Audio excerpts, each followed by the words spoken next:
నమస్కారం అండి. ఈరోజు మనం పెద్దవేగిలో కవ్వగుంట విలేజ్ రీసర్వే ఎలా అవుతుందో చూడడానికి వచ్చాము. ఇది వచ్చేసి ఒక 1100 ఎకర్స్ ఉన్న విలేజ్.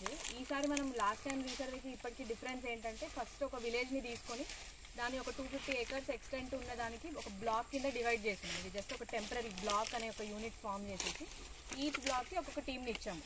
ఇక్కడ 6 బ్లాక్స్ ఉన్నట్లయితే మనం సరిపడేటట్టు ఒక 4 టీమ్స్ తిరిగేటట్టు ఫీల్డ్ సర్వేకి అండ్ ఒక టీం కేవలం కమ్యూనికేషన్కి పెట్టుకున్నాం. ఇది ఫస్ట్ డిఫరెన్స్.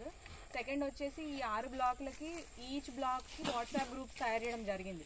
దాంట్లో లోకల్ లీడర్స్ ఎవరున్నా సరే, ఊరు వాళ్ళు, గ్రామస్తులందరినీ, ల్యాండ్ ఓనర్స్ని, అలానే ఆ సర్వే టీం మెంబర్స్ అందరినీ యాడ్ చేసాం. ఇది ఎందుకు చేసినామంటే లాస్ట్ టైం మనకు వచ్చిన కంప్లైంట్ ఏంటి, ఫాస్ట్గా రీసర్వే చేసేస్తూ మనం నోటీసెస్ ఇవ్వకపోవడము, లేదా మనం ఫీల్డ్కి సర్వేకి వెళ్ళినప్పుడు ల్యాండ్ ఓనర్ అక్కడ లేకపోవడం, ఇట్లాంటి ఇబ్బందులు వస్తున్నాయి.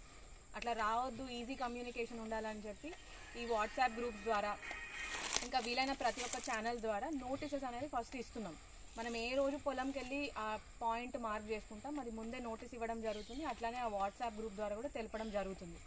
మై రిక్వెస్ట్ అందరు గ్రామస్తులకు కూడా ఏంటంటే యాక్టివ్గా వాట్సాప్ గ్రూప్స్లో ఉండండి. తర్వాత మన భూమి హక్కులలో అటు ఇటు మారిన తర్వాత ఇది పెద్ద ప్రాసెస్ అయిపోతుంది. అదే రీసర్వే టైంలో మనం చూసుకొని జాగ్రత్తగా నోటీసెస్ ఏమొస్తున్నాయి, మనకు అబ్జెక్షన్ ఉంటే అప్పుడే చెప్పేస్తే దాని తర్వాత అపీల్ స్టేజెస్ అనేవి 3 అపీల్ స్టేజెస్ మనకు డ్యూరింగ్ రీసర్వేనే ఉన్నాయి.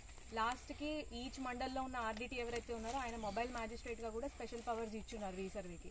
సో ఆయన వచ్చి ప్రాపర్ ఎంక్వైరీ చేసి కూడా మీకు ఆర్డర్ ఇచ్చేస్తారు. ఏదైతే ఒక ఎక్స్పెన్సివ్ సివిల్ కోర్టుకి వెళ్ళి చేయాల్సిన పని ఉందో అది మన పొలంలోనే మన ముందే అయిపోతుంది ట్రాన్స్పరెంట్గా గ్రామస్తుల ముందు. సో దట్ ఈస్ వై అందరు గ్రామస్తులు యాక్టివ్గా పార్టిసిపేట్ చేయండి.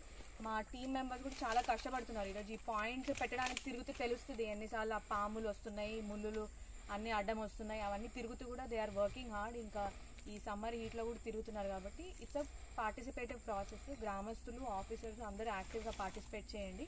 అలానే మనకు కంట్రోల్ రూమ్లో కూడా ఒక టీం పెట్టున్నాము డౌట్స్ అవి వస్తే. So any time if there any complaint మాకు కూడా కాల్ చేసి రిపోర్ట్ చేయొచ్చు. Thank you.